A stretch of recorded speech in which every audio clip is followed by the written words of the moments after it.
प्रदेश में कोरोना काल में बनाई गई मॉलिक्यूलर लैब में काम करने वाले कर्मचारियों को नौकरी से हटाने का मामला। रेवाड़ी में नौकरी बहाली की मांग को लेकर नागरिक अस्पताल में कर्मचारियों का धरना प्रदर्शन जारी। कोविड-19 के दौर में सरकार द्वारा अस्थायी रूप से भर्ती किए गए 1000 से अधिक कर्मचारी बेरोजगार हो गए हैं। सरकार द्वारा 31 मार्च को उनकी सेवाएं समाप्त कर दी गई है, जिसके बाद नौकरी बचाने की मांग को लेकर स्वास्थ्य कर्मचारी संघ के आह्वान पर नौकरी से निकाले गए कर्मचारी 4 अप्रैल से धरना प्रदर्शन कर रहे हैं। रेवाड़ी के नागरिक अस्पताल में कोरोना काल में बनाई गई मॉलिक्यूलर लैब से हटाए गए कर्मचारियों का धरना प्रदर्शन रविवार को 7वें दिन भी जारी रहा। नौकरी से हटाए गए सभी 24 कर्मचारियों ने सरकार के खिलाफ धरना प्रदर्शन करते हुए उन्हें वापस नौकरी पर रखने की मांग की है। कर्मचारी यूनियन के प्रधान नितिन चौहान, राहुल और कर्मवीर आदि ने बताया कि आज से 2 साल पहले कोरोना वायरस महामारी का दौर था। उस समय इंसान से दूर भाग रहा था। उस बुरे वक्त में कोरोना से संक्रमित मरीजों के सैंपल लेने का काम इन कर्मियों द्वारा किया गया। जिस समय सरकार को उनकी जरूरत थी तब उनसे खूब काम लिया गया, लेकिन अब कोरोना वायरस महामारी खत्म हो गई है तो सरकार उनकी सेवाएं समाप्त कर रही है। मेरी पीएमओ साहब के पास ड्यूटी थी 1 नंबर में, और हमने कोरोना काल में ना बहुत अच्छा कार्य किया। कभी कहीं गए कभी कहीं गए, अपने बीवी बच्चों को छोड़ के हमने यहाँ पे काम किया। और अब हमें निकाल दिया गया यहाँ से कि भाई अपना घर न जाओ। तब हम जाके हम तो मुख्यमंत्री साहब थे, स्वास्थ्य मंत्री साहब से हम तो ये एक रिक्वेस्ट करा कि हमने काम दिया जाए। जैसा हमने प्रदर्शन पीछे करे थे ना, उससे बेहतर प्रदर्शन आगे करेंगे और हमें निकाला ना जाए, यहाँ पर रखा जाए। 31 मार्च को वो ख़त्म हो गया, अब घर का रास्ता दिखा दिया। अब तो हम धरने बैठे। हम 5 कर्मचारी थे, ना ड्राइवर हम 5 लगाए गए थे कोरोना काल में। और जब कोरोना ख़त्म तो बोले अब थार काम को ना अपना घर में जाओ। मैं तो मांग यही करूँगा, हमने रोजगार दिया जाए, घर तो बेघर ना कराया जाए। मेरे 5 बालक है। हाँ मोर हो गए 5 बालक है, 3 छोरी 2 छोरा, कितनी जाऊँ उनने। मैं तो यही कहूँगा कि सरकार हमें काम दे। और मैं कोरोना लैब से हूँ, और सबसे पहले तो मैं आपका धन्यवाद करना चाहूँगा। साथ ही साथ मेरे और जो भाईचारे हैं, भाई बंद हैं, जो भी मेरे साथ बैठे हुए हैं, मैं उनका भी तहे दिल से धन्यवाद करना चाहता हूँ। साथ में हमारे जो भारतीय मजदूर संघ के जो अध्यक्ष हैं हमारे सावन सिंह जी, उनका भी धन्यवाद करना चाहता हूँ। और ऐसा है कि अब जो चल रहा है हमारे साथ, इतनी ज़्यादती हुई है कि हमें, जैसे सरकार ने 2 साल तक हमसे काम लिया है, काम लेने के बाद जैसे ही हमारा कोरोना ये है डाउन आया है कि ख़त्म हो गया कोरोना, उसके बाद सरकार बोल रही है कि हमारे पास बजट ख़त्म हो गया। सरकार का मान लो अब बजट ख़त्म हो गया है। सरकार का बजट उस टाइम पे ख़त्म नहीं होता है जब ये 10-10 हज़ार का, 10-10 हज़ार का, 10-10 लाख का खर्चा करते हैं।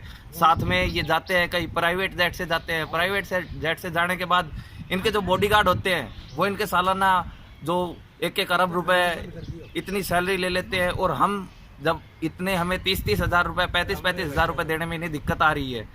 जो देश के लिए लड़ रहे हैं, एक्चुअल में जो उनके बॉडीगार्ड है, जो देश के लिए लड़ रहे हैं, वो कोरोना योद्धा हैं जो देश के लिए लड़े हैं। इन्होंने अपना सारे परिवार, बच्चे, बीवी, सब कुछ, माँ बाप सब कुछ छोड़ के ये यहाँ पे दाखिल हुए। सारा काम इन्होंने किया। देश को एक तरह से आज़ादी दिलाना ही है, कोरोना मुक्त किया है। कोरोना मुक्त करने के बाद ये बोल रहे हैं कि अब हमारे पास बजट नहीं है। ये कौन सी सरकार हुई, बजट नहीं है। और साथ में पॉजिटिव आए, सारे जितने भी स्टाफ हैं पॉजिटिव आए हैं, घर के से दूर रहे हैं। और सबसे बड़ी बात तो ये, जो सगे संबंधी है वो भी, जिस टाइम हम कोरोना में काम करते रहे उस टाइम हमारे सगे संबंधी भी हमारे से दूर दूर निकल रहे हैं कि ये कोरोना लैब में है, ये कोरोना टेस्ट करके आए हैं, इनसे दूर रहो, कभी हमें दिक्कत ना हो जाए। मोहल्ले में है, मोहल्ले में भी हमारा ऐसा दुर्व्यवहार सा हुआ कि ये कोरोना टेस्ट करके आ रहे हैं, इनसे दूर रहा जाए। और तो बस, और इसके बाद क्या बताइए आपको कि जैसे जैसे हम यहाँ बढ़ते गए, अब सरकार यूँ बोल रही है कि हमारे पास बजट नहीं है, तो और क्या करें। अब हमें या तो NHM में शामिल करो या हमारा कार्यकाल बढ़ाया जाए। इतना ही मैं कहना चाहूँगा। सरकार ने हमें कॉन्ट्रैक्ट बेस पे रखा था। कॉन्ट्रैक्ट बेस पे रखने के बाद इतना भी नहीं है कि बिल्कुल ये कह दिया था कि आपको कॉन्ट्रैक्ट पे रख रहे हैं या ये नहीं है। हमें बार बार DC साहब से हमें प्रशंसा पत्र भी मिला है, हमें इतने आगे तक ले गए, हमें ये वो आश्वासन दिया कि आपको परमानेंट कर दिया जाएगा, NHM में कर दिया जाएगा। और अब हमारे साथ क्या हो रहा है, कुछ नहीं हो रहा, ना NHM, ना परमानेंट, ना किसी कोई और इनका जो सरकार का जो भी मुहिम है, जो भी योजना है। जैसे सरकार चलाती है बेटी बचाओ बेटी पढ़ाओ, बेटी बचाओ बेटी पढ़ाओ करते रहे, बेटी बचाओ बेटी पढ़ाओ। सब अपने सर जितनी भी बहनें हैं, माताएं हैं, सब कुछ अपना काम वाम छोड़ के, अपने बेटे सबको छोड़ के यहाँ पे काम कर रही है। आज धरना दे रहे हैं हम सावंत सिंह जी के अध्यक्ष में, जो हमारे मजदूर संघ के अध्यक्ष है और हमारे जो यहाँ के स्टाफ से जो अध्यक्ष है भाई नितिन चौहान जी, उनके उसमें हम धरना इसी बात को लेकर दे रहे हैं कि या तो हमें परमानेंट किया जाए या फिर हमारा कार्यकाल इतना बढ़ाया जाए कि हमें दर दर धक्के नहीं खाने पड़े। नितिन चौहान नाम मेरा। धरना प्रदर्शन के बारे में यही कहना चाहता हूँ सर, पिछले 10 दिन से हम पूरी कोशिश कर रहे हैं अपनी नौकरी को वापस लेने के लिए। हमारी नौकरी जाने का कोई कारण नहीं है। सरकार ने बजट का इशू बना दिया। बजट का इशू किसी भी तरह से मिटाया जा सकता है। बजट का इशू जब जो लोग क्या नाम ये विधायक बन जाते हैं, उनकी पेंशन लेते हैं, 5-5 पेंशन ले लेते हैं, उस टाइम बजट का इशू नहीं आता गया। अभी कोविड लैब चल रही है, उसे बंद भी नहीं किया गया। उस टाइम बजट का इशू क्यों नहीं आ रहा है? जिस टाइम कोरोना के कोई भी बंदा पास नहीं आता था, हमने उस टाइम अपनी जान पे खेल के देश की सेवा की।